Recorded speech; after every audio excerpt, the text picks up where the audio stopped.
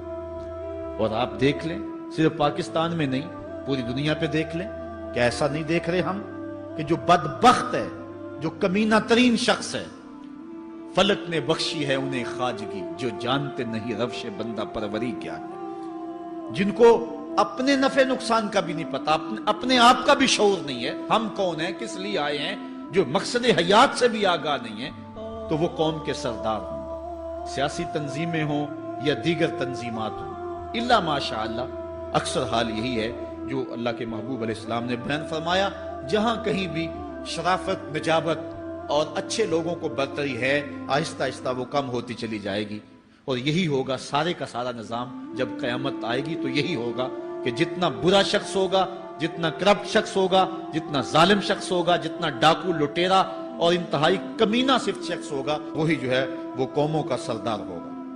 وَأُكْرِمَ الرَّجُلُ مَخَافَةَ شَرِّهِ، اور آدمی کی عزت اس کی شر سے بچنے کے لیے کی جائے گی۔ فلاں بندے سے اگر تعلقات قائم نہ رکھے تو ہمیں نقصان پہنچائے گا۔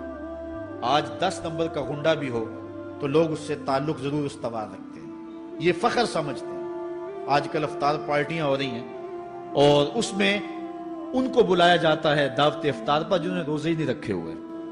یہ افطار پارٹیاں نہیں ہیں، یہ ایک تماشا ہے جو لگایا جاتا ہے۔ اس لیے یہ ایک مزاج ہوگا قرب قیامت میں جس کا بیان حضور علیہ السلام نے کیا، جبکہ ہم ہر روز یہ اللہ سے وعدہ کرتے ہیں وَنَخْلَعُ وَنَتْرُكُ مَن يَفْجُرُ، دعائے قنوت میں کہتے ہیں اے اللہ جو تیرے حکموں کو توڑتا ہے ہمارا اس سے کوئی تعلق نہیں ہوگا۔ یہ روز عہد کرتے ہیں لیکن مسجد سے نکل کے اس عہد کو توڑ دیتے ہیں، بلکہ بہت سارے تو مسجد کے اندر ہی توڑ دیتے ہیں۔ وَظَهَرَتِ الْكَيْنَاتُ وَالْمَعَازِفُ، اور گانے والی اور بجانے والی عورتیں اور گیت گانے والی عورتیں، رنڈیاں، یہ جو ہیں وہ گانا شروع کر دیں گی اور یہ عام ہو جائے گا۔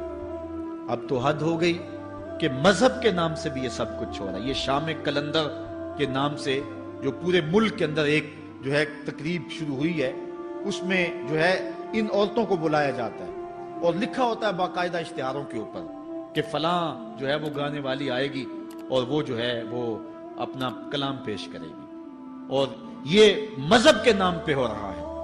اور حد یہ ہو گئی کہ یہ بڑھتا ہی چلا جا رہا ہے۔ اس کو روکنے کی گو مربوط کوششیں بھی نہیں ہوئی، لیکن ایک ایسا عمل تھا کہ جس کو ہر صاحب شخص برا سمجھتا ہے، لیکن اس کے باوجود یہ پھیلتا چلا جا رہا ہے۔ اور جو کچھ معاشرے میں ہو رہا ہے وہ حضور علیہ السلام نے پہلے ہی نشاندہی کی۔ وَشُرِبَتِ الْخُمُورُ، اور شرابیں پی جائیں گی، رنڈیاں ناچیں گی، گانے گائیں گی اور شرابیں پی جائیں گی۔ وَلَعَنَ آخِرُ هَذِهِ الْأُمَّةِ أَوَّلَهَا، اس امت کے بعد میں آنے والے لوگ پہلے گزروں پر لعنت کریں گے۔ کہیں انہیں تو پتہ ہی نہیں ہے۔ پاکستان کے اندر باقاعدہ آرٹیکل چھپے اخبارات میں کہ محمد بن قاسم جو ہے وہ ڈاکو تھا، سلطان محمود غزنوی لٹیرا تھا، یہ مضامین شائع ہوئے۔ صحابہ کو گالیاں نہیں دی جا رہی، کتنے لوگ ہیں جو صحابہ کو برا بھلا کہتے ہیں، اور حضور علیہ السلام کے والدین طیبین جن کی وساطت سے یہ درے اور گوہر شاہوار ہمیں نصیب ہوا، ان والدین کو ممبروں پہ بیٹھ کے کیا جہنمی نہیں کہا جا رہا؟ تو یہ وہ زمانہ، کیا امام حسین کو باغی نہیں کہا جا رہا؟ پہلے لوگ اندر داخل ہو کے کرتے تھے اور کتابچے چھاپتے تھے، اب آہستہ آہستہ ممبروں پہ بھی آ گئے اور یہ بات کہی جانے لگی ہے۔ اس پر باقاعدہ اجتماعات منعقد ہوتے ہیں، اس پہ کہا جاتا ہے۔ ایک ٹی وی چینل کے اوپر یزید کو جو ہے وہ رحمت اللہ تعالی علیہ کہا گیا، کیا کچھ نہیں ہوا، یہ سب کچھ آپ کے سامنے ہے، یہ حضور نے بیان فرمایا، یہ ہونا تھا۔ آقا کریم علیہ السلام نے ارشاد فرمایا وہ وقت آئے گا کہ جو آخر والے ہوں گے وہ سمجھیں گے کہ ہم ہی جو ہے وہ دیندار ہیں، ہمیں دین کا ٹھیکہ، اور پچھلوں پر لعنت بھیجیں گے کہ انہیں کیا پتا تھا دین کا۔ آج پچھلوں کے عقائد پر حملے ہو رہے ہیں اور انہیں مشرک کہا جا رہا ہے۔ میں نے ایک دن کہا تھا یہ بڑے زور سے کہا جاتا ہے جو یا رسول اللہ کہ وہ مشرک ہو جاتا ہے۔ میں نے کہا دیکھو اس فتوے کا اثر کہاں تک جاتا ہے۔ حضور علیہ السلام کے سارے صحابی آقا کریم علیہ السلام کی موجودگی کے اندر بھی، اور پھر دیکھیے مسلمہ کذاب کے مقابلے میں جو جنگ لڑی گئی، اس جنگ کے اندر حضرت خالد بن ولید نے لکھا کہ کافر بھی اللہ اکبر کا نعرہ لگاتے ہیں، ہم بھی اللہ اکبر کا نعرہ لگاتے ہیں، فرق نہیں معلوم ہوتا اپنا کون سا ہے اور بیگانہ کون سا ہے۔ تو حضرت صدیق اکبر نے لکھا کہ جب وہ اللہ اکبر کا نعرہ لگائیں تم اس کے جواب کے اندر یا محمد آہو کا نعرہ لگاؤ۔ وَقَانَ شِعَارُ الْمُسْلِمِينَ يَوْمَئِذٍ یا محمد آہو، اس دن مسلمانوں کا شعار ہی یہ تھا، جو یا محمد یا رسول اللہ کہتا تھا وہی مومن مانا جاتا تھا، باقی کو تہے تیگ کر دیا جاتا تھا۔ تو اگر یا رسول اللہ کہنا شرک ہے تو پھر سارے صحابی وہ 10,000 صحابہ جو جنگ یمامہ میں شامل تھے ان کے بارے میں پھر کیا کہو گے؟ پھر حضرت زین العابدین کے بارے میں کیا کہو گے جو کربلا کے میدان میں مدینے کی طرف منہ کر کے کہہ رہے ہیں یا رحمت للعالمین ادرک لزین العابدین؟ پھر حضرت زینب کے بارے میں کیا کہو گے؟ یا محمد آہو یا محمد آہو ھذا حسین مزمل بالدماء، جو کربلا میں کھڑا ہو کے کہہ رہی ہیں اے میرے نانا حضور، اے محمد عربی، آپ کے حسین کو دیکھو خون میں نہا گیا ہوا ہے۔ تو پھر کیا یہ فتویٰ تمہارا کہاں تک پہنچے گا؟ نہ صحابہ بچیں گے، نہ اہل بیت بچیں گے، اور نہ اولیاء امت بچیں گے، جنہوں نے کہا تھا یا رسول اللہ انظر حالنا یا حبیب اللہ اسمع قالنا۔ تو یہ قیامت کی نشانیاں ہیں کہ اگلے جو ہیں وہ پچھلوں پر لعنتیں بھیجیں گے، ان کو برا بلا کہیں گے، صحابہ کو گالیاں، اہل بیت کو گالیاں، نواسب میں کیا کچھ نہیں کیا ہے۔ اور آج بھی جو دنیا کے اوپر ناسبی ہیں وہ اہل بیت کے بارے میں کیا کیا زبان استعمال نہیں کرتے، حضور کے والدین کے بارے کیا کچھ نہیں کہا جاتا۔ تو یہ سب کچھ ہونے والا ہے جو حضور علیہ السلام نے بیان کیا، کچھ ہو رہا ہے اور کچھ تم دیکھو گے اپنی آنکھوں کے سامنے۔ پھر ارشاد فرمایا فَارْتَقِبُوا عِنْدَ ذَلِكَ رِيحًا حَمْرَاءَ وَزَلْزَلَةً وَخَسْفًا وَمَسْخًا وَقَذْفًا وَآيَاتٍ تُتَابِعُ كَنِظَامٍ قُطِعَ سِلْكُهُ فَتُتَابِعُ۔ فرمایا کہ پھر جب یہ حالات ہوں گے اور یہ پوری طرح حالات معاشرے میں پیدا ہو جائیں گے تو پھر سرخ آندیاں آئیں گی، پھر انتظار کرنا سرخ آندیوں کا، وَزَلْزَلَةً اور زلزلے کا انتظار کرنا، وَخَسْفًا وَمَسْخًا وَقَذْفًا اور دھنسنے کا انتظار کرنا، اوپر سے پتھروں کے نازل ہونے کا اور شکلوں کے بگڑنے کا انتظار کرنا۔ اور آگے فرمایا وَآيَاتٍ اور ایسی نشانیاں آئیں گی ایک دوسرے کے پیچھے آئیں گی، جس طرح تسبیح کا دھاگا ٹوٹ جائے تو پیدل پہ اس کے دانے گرتے ہیں، تو یہ سارے عذاب جن کا ذکر حضور نے کیا میں مسلسل اوپر نیچے یہ تمہارے تک پہنچیں گے۔ حضرت انس رضی اللہ تعالیٰ عنہ سے ایک اور روایت لیتے ہیں، حضور علیہ السلام نے ارشاد فرمایا لا تقوم الساعة حتى يتقارب الزمان فتكون السنة كالشهر والشهر كالجمعة وتكون الجمعة كاليوم ويكون اليوم كالساعة وتكون الساعة كالدرمة بالنار۔ فرمایا جب قیامت آئے گی اتنی دیر تک قائم نہیں ہو سکتی جب تک زمانے مختصر نہیں ہو جائیں گے، زمانے سمٹ نہیں جائیں گے، حتیٰ کہ سال مہینے جتنا ہو جائے گا، اور مہینہ ایک جمعۃ المبارک جتنا ہو جائے گا، اور ایک جمعہ ایک دن جتنا ہو جائے گا، اور ایک دن ایک گھڑی جیسا ہو جائے گا، اور ایک گھڑی ایسے ہوگی جس طرح آگ کا شعلہ جلایا اور وہ بجھ گیا۔ اور آج ایک نقطے وچ گل مکدی اے، او ایک نقطے وچ گل مکدی اے، پھڑ نقطہ چھوڑ حساباں نوں، کر دور کفر دیاں باباں نوں، چھڈ دوزخ گور۔ آپ دیکھ نہیں رہے کہ دن کتنی جلدی گزرتا۔ کسی زمانے میں ہم گرمیوں کی چھٹیاں کاٹتے تھے تو گزرتی نہیں ہوتی تھی گرمیوں کی چھٹیاں، لیکن آج آپ دیکھیں یہ دوپہر نہیں گزرتی ہوتی تھی رمضان المبارک، گرمیوں کے روزے جب ہمارے بچپن میں آئے تھے تو دوپہر نہیں گزرتی ہوتی تھی، لیکن آج وہی گرمیاں ہیں، لیکن ادھر سے سورج طلوع ہوتا ہے ادھر سے غروب ہو جاتا ہے، وقت سمٹ گئے، زمانے سمٹ گئے، اور یہ قرب قیامت کی نشانیاں ہیں۔ خرابی اتنی زیادہ ہوگی، حضور نے ارشاد فرمایا حضرت ابو ہریرہ سے ہے، آدمی گزرے گا اور ایک پرانی سی قبر دیکھے گا اور کہے گا وَيَقُولُ يَا لَيْتَنِي كُنْتُ مَكَانَ صَاحِبِ هَذَا الْقَبْرِ وَلَيْسَ بِهِ الدِّينُ إِلَّا الْبَلَاغُ۔ فرمایا انسان قبر کے قریب سے گزرے گا تو گزرتے ہوئے وہ ٹھنڈی آہ بھر کے کہے گا کاش کہ اس قبر کا مکین میں ہوتا، اور فرمایا دین سوائے آزمائش کے اور کچھ نہیں رہ جائے گا۔ یہ قرب قیامت کی وہ نشانیاں ہیں جو حضور علیہ السلام نے بیان کی۔ ایک اور نشانی حضور علیہ السلام نے بیان فرمائی کہ قرب قیامت کے اندر دین کا کام بھی درہم و دینار سے ہوگا۔ اس کے دو مفاہیم ہیں، ایک مفہوم تو یہ ہے کہ دین کا کام کرنے والے بھی پیسے ٹگے کے بغیر جو ہے وہ ایک قدم نہیں چلیں گے۔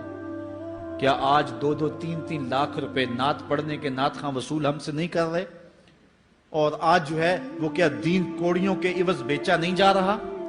آج گھر نکلنے سے قبل طے نہیں کیا جاتا کتنے اب دو گے، کتنے واپسی پہ دو گے اور کتنے اوپر نچھاور کرو گے؟ دین کیا کوڑیوں کے عوض اور پیسے کے عوض بیچا نہیں جا رہا؟ ایک اس کا مفہوم یہ ہے، اور دوسرا مفہوم اس کا یہ ہے قرب قیامت میں اگر کوئی دین کا کام کرنا بھی چاہے گا تو درہم و دینار کے بغیر نہیں ہو سکے گا، یعنی اس کو ضرورت ہوگی کہ میرے پاس مال ہو، حالات ہوں اور میں دین کا کام کروں۔ اگر اس کے پاس حالات نہیں ہوں گے تو دین کا کام اس کے لیے کرنا مشکل ہو جائے گا۔ جس طرح کسی زمانے میں علماء برگد کی چھاؤں میں بیٹھ کے اور لوگ ان کے پاس بھی آ گئے، کوئی وسائل کی ضرورت نہیں تھی، وہ پڑھا سکتے تھے، لوگ بیٹھ گئے۔ امام محمد بن حسن الشیبانی جب پڑھانے بیٹھے تو آپ کی مجلس میں جو لوگ آ کے سیکھتے تھے وہ تعداد ان کی تو بہت ساری تھی، لیکن جو باقاعدہ آپ کی باتوں کو لکھتے تھے وہ 4000 لوگ تھے۔ 4000 کلمے اور دواتیں حضرت امام محمد بن حسن شیبانی کی مجلس کے اندر پڑی ہوا کرتی تھی، اور باقی جو لوگ تھے حضرت غوث اعظم سیدنا شیخ عبد القادر جیلانی علیہ رحمہ، آپ جب تشریف لائے ملا علی قاری نے نزہۃ الخاطر الفاطر فی مناقب شیخ عبد القادر میں لکھا ہے کہ آپ کی ایک ایک مجلس کے اندر 70 ہزار لوگوں کا اجتماع ہوا کرتا. آج تھوڑے لوگ اکٹھے ہو جائیں تو ہم خوش بھی ہوتے اور حیران بھی ہوتے ہیں. اتنے لوگ اکٹھے ہو گئے. میاں ضرورت ہے لوگوں کی کہ وہ دین سیکھیں, وہ جائیں ایسی مجالس کے اندر, لیکن لوگ سمٹ جائیں گے, نہیں جائیں گے. وسائل کی ضرورت ہوگی. وہ برگد کے درخت کے نیچے بیٹھ کر کے بھی لوگ جو ہیں وہ علم کا چراغ روشن کرتے تھے. جب لارڈ میکالے نے نصاب تعلیم مرتب کیا اور درس نظامی کو اور جو ہے عصری علوم کو الگ کر دیا, تو یہ علماء ہی تھے کہ جنہوں نے برگد کے درخت کے نیچے, پیپل کے درخت کے نیچے بیٹھ کر کے علم کے چراغ کو روشن رکھا.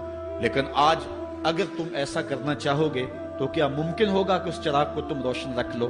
آج وسائل کی بہر صورت ضرورت ہے. اور آج سے صدیوں قبل علماء نے یہ فتویٰ دیا تھا کہ صدقہ کرنا, زکوٰۃ ادا کرنا یا دیگر امور خیر میں خرچ کرنا بڑا نیکی کا کام ہے. لیکن سب سے بڑا نیکی کا کام اس دور کے اندر آج سے قبل علماء نے فتویٰ دیا تھا کہ دین کے طالب علموں پہ خرچ کرنا ہے. ان پہ اگر خرچ کریں گے تو یہ وہ ایک ایسا موقع ہے کہ جس سے آپ جو ہے وہ حقدار تک حق بھی پہنچا لیں گے اور اس سے دین کو بھی تقویت ہوگی.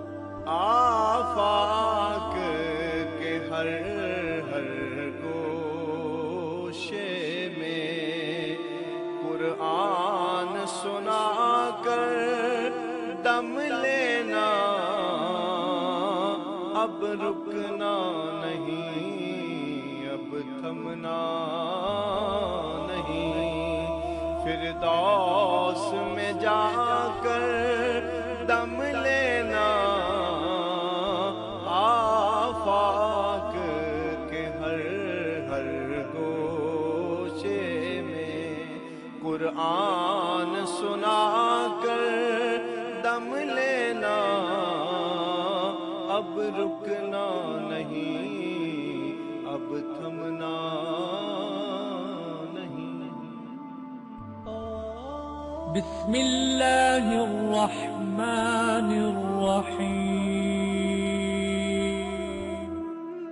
ہم جوہد و عظیمت کے راہی, ہم جوہد و عظیمت کے راہی, منزل پہ جا کر دم لیں گے, میدان عمل میں نکلے ہیں, میدان عمل میں نکلے ہیں.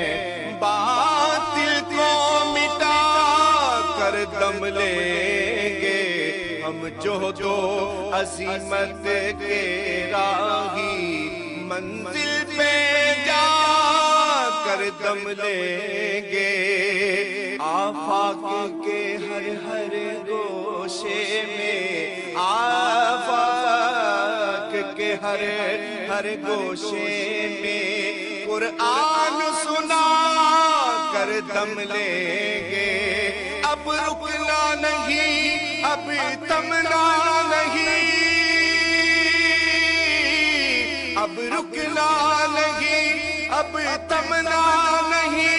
فردوس میں جا کر دم لیں گے, ہم جوہد و عظیمت کے راہی, منزل پہ جا کر دم لیں گے. میدان عمل میں نکلے ہیں, باطل کو مٹا کر دم لیں گے. اس دارالعلوم کی ایک ایک اینٹ میں پیار بھرا ہوا ہے, درد بھرا ہوا ہے. تو اس کے لیے دعا گو رہیں, اپنے تعاون سے بھی نوازتے رہیں. اللہ کی توفیق سے یہ ایک مرحلہ تقریباً تکمیل کے قریب ہے. ہم نے چاہا یہ تھا کہ 3.5 لاکھ روپے کا ایک ستون بما اوپر والا چھت اور فرشی لینٹر جو پڑا ہے, یہ 3.5 لاکھ روپے کا ایک بنتا ہے. تو اگر ہمیں 99 لوگ مل جائیں تو یہ سارا مکمل ہو جائے. لیکن 47 لوگ ہمیں مل سکے, کیونکہ 3.5 لاکھ روپے ہم نعت خاں کو دے لیتے ہیں, مدرسے کو دینا ہمارے لیے مشکل ہے. ہمارا مزاج ایسا بنا ہوا ہے. تو پورے ملک کے اندر اتنے لوگ ملے, اللہ ان کے رزق میں بے پناہ برکتیں عطا. باقی جن لوگوں نے انفرادی طور پہ کوشش کی, 2, 5, 7, 8, 10, 20 ہزار جتنی توفیق کوئی شامل ہوئے, تو یہ اتنا کام مکمل ہوا. اور یہ تھوڑا سا حصہ ہم نے یہ کچھ قرض لے کر کے ڈالا ہے، اور آگے والا حصہ بھی ہم نے جو ہے وہ تعمیر کرنا ہے۔ جب اوپر والی چھت کا مرحلہ پہنچے گا تو ایک ستون بمات چھت کے صرف 2 لاکھ روپے تک جو ہے وہ ممکن ہوگا۔ احباب اگر اس حوالے سے جو ہے وہ تعاون فرمائیں، جامعۃ المصطفیٰ کے جو ماہانہ اخراجات ہیں اس سلسلے کے اندر باہر سے معاونت فارم اگر وصول کر لیں، ایک بچے کا اوسط خرچہ تقریباً 1200 سے 1500 روپے تک ہے۔ اگر ایک بچے کا خرچہ اپنے ذمے لے لیں، ہمارا نمائندہ ہر مہینے وصول کر لے گا، تو یہ ایک تعاون کی صورت ہوگی۔ بہرحال جس طرح جس سے بن پڑے، اپنے مرحومین کے اصالہ ثواب کے لیے، اس کی تعمیر کے لیے آپ نے کوشاں رہنا ہے۔ جس نے ایک پائی بھی اس جامعہ کے لیے خرچ کی، اے اللہ اس کو جزائے جزیل دے۔ جس نے گزرتے ہوئے پیار کی نظر سے دیکھ بھی لیا، اس کو بھی جزائے جزیل